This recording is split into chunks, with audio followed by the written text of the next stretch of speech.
주님이 이 땅에 오셔도 바뀌지 않는 사람이 있다고 말들 합니다.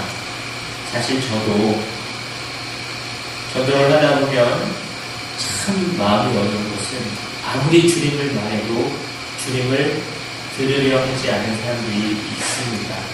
그러나 열심을 다해서 충성을 다해서 주의 이름을 말씀을 드립니다. 그래도 바뀌지 않습니다. 그래서 저는 때로는 낙담한 나머지 포기하고 돌아서기도 합니다. 주님이 오셔도 정말 그 사람은 바뀌지 않을 것 같기 때문이었습니다. 제가 전도하는 것이 아니라 주님이 그를 만나도 주를 영접할 수 없을까 싶더라는 말입니다. 참 마음이 어려웠습니다. 그만큼 사람의 마음을 바꾼다는 것은 쉬운 일이 아닙니다. 마음을 바꾼다는 것은 그가 지금까지 살아온 인생의 방향을 바꾸는 것과 다르지 않기 때문입니다. 지금까지 그의 생각과 그의 주관들 그리고 그의 판단 기준들을 통째 바꾼다는 일은 그리 쉬운 일이 아니기 때문입니다. 오늘 우리가 읽은 이 성경은 이스라엘이 로마의 식민지였던 시대의 이야기입니다. 그때 사람들은 로마의 앞잡이 같은 이 세리를 곱게 보지 않았을 겁니다. 우리나라도 오래전 일제강점기가 있었고 일본 사람들에게 협력했던 사람들, 세금을 포탈했던 많은 사람들이 있었습니다. 아마 그렇게 생각하면 이 세리가 어떠한 사람이었을까 잘 분별할 수 있을 것 같습니다. 원수에게 빌붙어서 사는 사람들, 어쩌면 동족의 피를 빨기도 하고 천하의 가장 못된 사람이 아닌가 이렇게 생각이 듭니다. 유대인들 중에서 세리로 성공한다는 것은 바로 살아남기 위해서 민족을 버리고 친구를 버리고 선생님을 배반해야 하는 일이고 핏줄과 염치를 또는 양심을 저버린 사람을 의미할 수도 있습니다. 그리고 어쩌면 동네에서는 회복 불가능한 그런 사람이 되었을 수도 있습니다. 바로 그런 삭개오. 사람들은 그를 참 심하게 저주했고 외면했을 것입니다. 그런데 이상하게 그런 삭개오를 주님이 오늘 만나시는 장면이 우리를 이룬 이 본문이라는 것입니다. 주님은 삭개오에게 아주 긴 말을 설명하지 않았습니다. 그저 오늘 읽었던 이 5절 말씀처럼 삭개오야 속히 내려오라. 내가 오늘 네 집에 유하여야 하겠다 라고 말합니다. 삭개오를 싫어했던 사람들, 삭개오를 외면했던 사람들, 그리고 어쩌면 삭개오를 죽이고 싶은 사람들 그 무리에 둘러 있는 상태에서 예수님은 삭개오에게 따뜻한 말을 합니다. 내가 오늘 너와 함께 지내겠다. 사람들은 외칩니다. 이보시오. 저가 주인의 집에 갑니다. 사실 예수님은 삭개오에 대해서 전혀 아는 바가 없을 것 같은 상황입니다. 처음 오는 동네였고 삭개오는 그날 처음 봤을 수도 있습니다.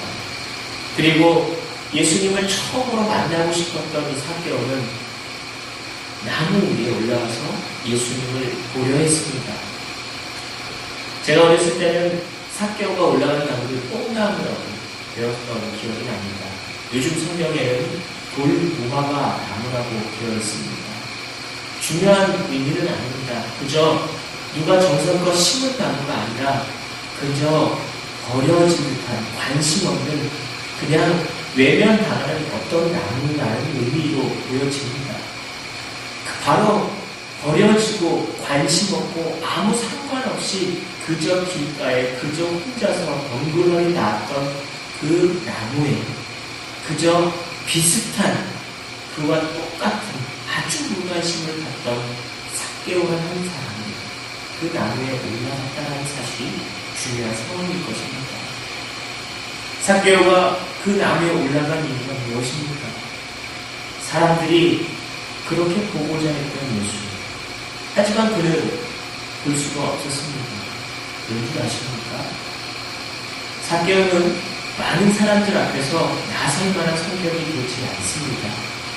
사람들은 그를 미워했고 저주했고 외면했기 때문입니다. 그래서 삭개오는 사람들 앞에 사람들이 가장 그렇게 보고 싶어하는 예수를 그도 보고 싶어 했지만 나설 수는 없는 상황이었을 겁니다. 그래서 이 돌무화과 나무 위로 올라간 삭개오. 어쩌면 삭개오는 예수님과 말 한마디 걸 수 있는 상황도 아니었을 겁니다. 그때 예수님께서 삭개오에게 먼저 말씀을 걸었다는 것을 발견해 보시기 바랍니다. 삭개오에게 내려오라 라고 말했던 예수님. 삭개오의 얼굴을 처음 본 것이 아니라 어쩌면 삭개오의 다리, 삭개오의 엉덩이를 먼저 봤을 겁니다. 삭개오의 얼굴도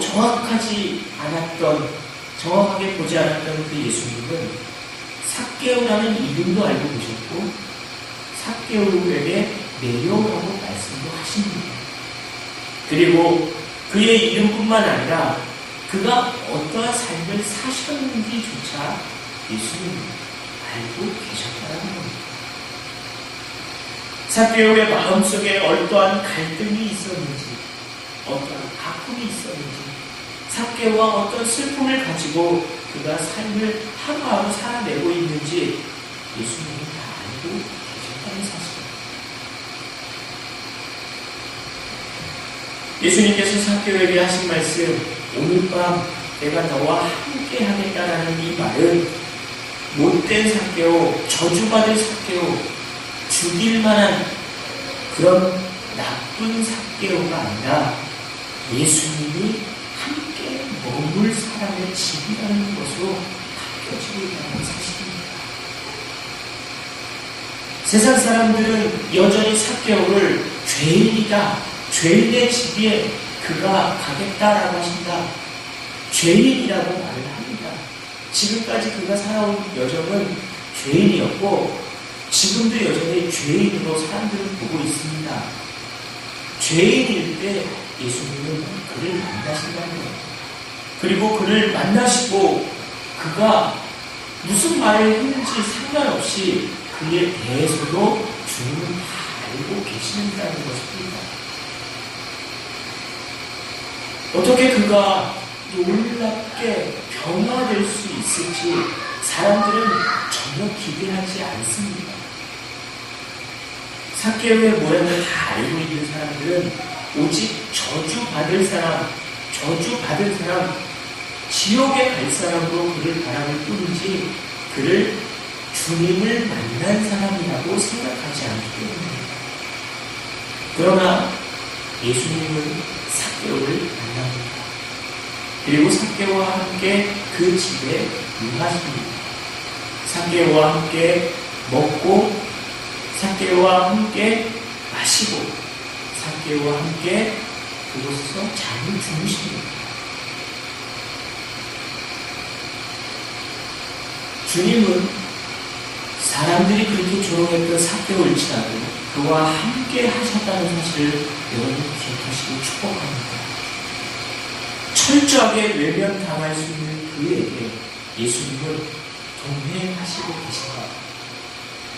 예수님과 그의 행복한 동행을 통해서 삭개오가 죄인이었던 그 삭개오가 완전히 바뀌었다는 사실, 이 사실을 여러분이 발견해내시기를 축복합니다. 그렇게 죽으라 돈을 좋아했던 수전노 삭개오가 목숨같이 평생을 돈, 친구도 버리고 형제도 버리고 이웃도 버릴 수 있었던 그 수전노, 돈을 그렇게 사랑했던 그 삭개오가 자신 인생의 모든 가치였던 돈을 맞바꿀 수 있었던 이유는 예수님을 만났다는 것입니다. 8절에 보면 삭개오가 서서 주께 여짜오되 주여 보시옵소서. 내 소유의 절반을 가난한 자들에게 주겠사오며 만일 누구의 것을 속여 빼앗을 일이 있으면 왜 갑절이나 갚겠나이까. 삭개오는 많은 사람들 앞에서 죽을 죄인이었고 쳐 죽일 만한 사람이었을 것입니다. 그가 아무도 보지 않는 상황 속에서 예수님을 만나고 예수님과 어떠한 대화를 나눴는지 성경은 자세하게 설명해 내지는 않습니다. 무슨 얘기를 들었는지, 어떠한 축복을 들었는지, 삭개오에게 무슨 말씀을 하셨는지는 성경에 자세하게 나와 있지는 않지만 중요한 사실은 삭개오가 지금 바뀌어져 있다는 사실입니다. 9절에 이어서 예수님께서 이르시는 뭐라고 하시냐면 오늘 구원이 이 집에 이르렀으니 이 사람도 아브라함의 자손입니다. 어떤 일이 일어난지 아무도 알 수 없는 그 상황 속에서 예수님께서 친히 축복하시기를 오늘 구원이 이 집에 이르렀다. 오늘 구원이 이 꿈교회에 이루어졌다. 오늘 구원이 성도 여러분에게, 여러분의 가정에 이루어졌다라고 예수님이 축복하신 줄이 있습니다. 무슨 대단한 일을 삭개오가 했겠습니까? 그저 예수님을 만났을 뿐입니다. 주님은 삭개오가 정말 변했다라는 것을 확증해 주셨습니다. 성도에게도 참 하기 힘든 말, 그것이 바로 돈 얘기 아닙니까? 그만큼 돈은 우리 삶에 있어서 밀접하게 들어가는 현실입니다. 삭개오뿐만 아니라 우리에게도 이 돈의 문제는 굉장히 어려운 일입니다. 그런데 삭개오가 그의 인생 속에서 그의 인생을 바꿀 수 있었던 이유는 예수님을 만났다는 겁니다. 우리 인생 속에서 우리의 최우선의 가치가 돈이 아니라, 명예가 아니라, 권세가 아니라 예수님이 되시기를 축복합니다. 요한복음 1장에 보면 비슷한 사람이 나옵니다. 어쩌면 삭개오보다 더 멋지고 위대하고 고귀한 사람이었습니다. 때로는 사람들의 입에서 칭찬받는 사람이었습니다. 그는 나다나엘입니다. 사람들의 존경을 받았고 사람들에게 칭찬받았던 인물입니다. 심지어는 그는 랍비이기도 했습니다. 좋은 가르침을 할 수 있었던 선생이기도 합니다. 요한복음 1장에 보면 그는 예수님이 부르신 12 제자 중에 한 사람으로 불려집니다. 그런데 그를 만나기 전 그의 친구인 빌립을 예수님이 먼저 초대하였고 빌립은 굉장히 열정적이었던 사람 같았습니다. 그래서 예수님이 빌립을 통해서 만났을 때 빌립은 내가 메시아를 만났다라고 너무 환호하는 그런 빌립의 모습을 성경에서 찾을 수 있었습니다. 너무 신나고 즐거운 이 빌립은 그의 친구 나다나엘에게 뛰어갑니다. 그리고 나다나엘에게 내가 메시아를 만났다라고 기쁘게 이야기를 전합니다. 그랬더니 나다나엘이 굉장히 평소 점잖했고 생각이 많았고 신중한 사람인 이 나다나엘이 첫 번째 하는 말이 참 예사롭지가 않습니다. 빌립에게 묻기를 그가 어디 사람이냐? 라고 묻습니다. 빌립은 말합니다. 그가 나사렛 예수의 당시 이스라엘에서 이 나사렛이라는 동네는 지금 우리가 표현해 보자면 그냥 제 주관적으로 평가를 한 겁니다. 오해하지 마시기 바랍니다. 예전에 기지촌 정도로 생각하면 어떨까 생각이 듭니다. 그저 풍경이 모범적이지 않은 것 같은 그런 동네. 그저 사람의 삶이 건강해 보이지 않는, 건전해 보이지 않는 동네 같은 그런 것을 여러분 상상해 보시면 되겠습니다. 나사렛은 이스라엘 백성들이 싫어했던 마을입니다. 혼혈인들이 살았던 동네였고, 그리고 심지어 거기는 이방 사람들이라고 외면했던 사람들의 동네입니다. 바로 그곳에서 예수님은 사셨고, 바로 그곳에서 나사렛 예수라는 이 별명을 갖게 되었으며, 빌립에게도 나사렛 예수로 알려졌습니다.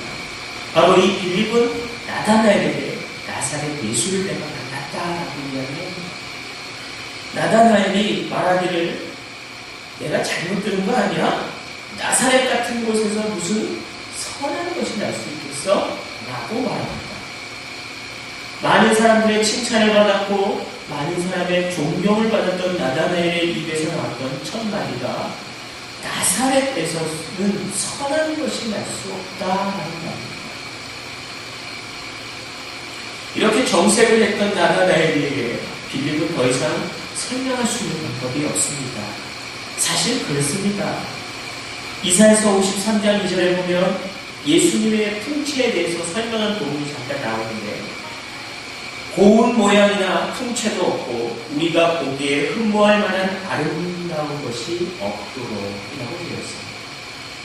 예수님은 인간의 기준으로 볼 때는 별 볼 일 없는 사람이었습니다.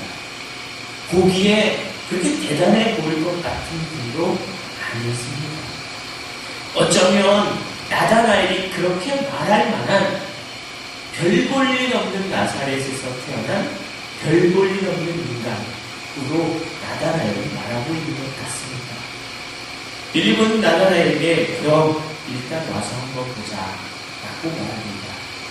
나다나엘은 말씀을 듣고 은혜를 받으려 온 것이 아니라 그저 친구가 억지로 끌고 와서 도대체 예수가 누군데 그러느냐라고 투덜대면서 따라왔던 것이 전부입니다. 바로 그때 요한복음 1장 47절에 예수께서 나다나엘이 자기에게 온 것을 보시고 그를 가르쳐 이르시되 보라 이는 참으로 이스라엘 사람이라 라고 말합니다. 나다나엘이 평소에 늘 기도하면서 그의 마음속에 갈급한 마음은 여호와여 내게 참 그리스도인 참 이스라엘 사람이 되기를 축복하옵소서. 지금으로 얘기하면 주님 참 성도가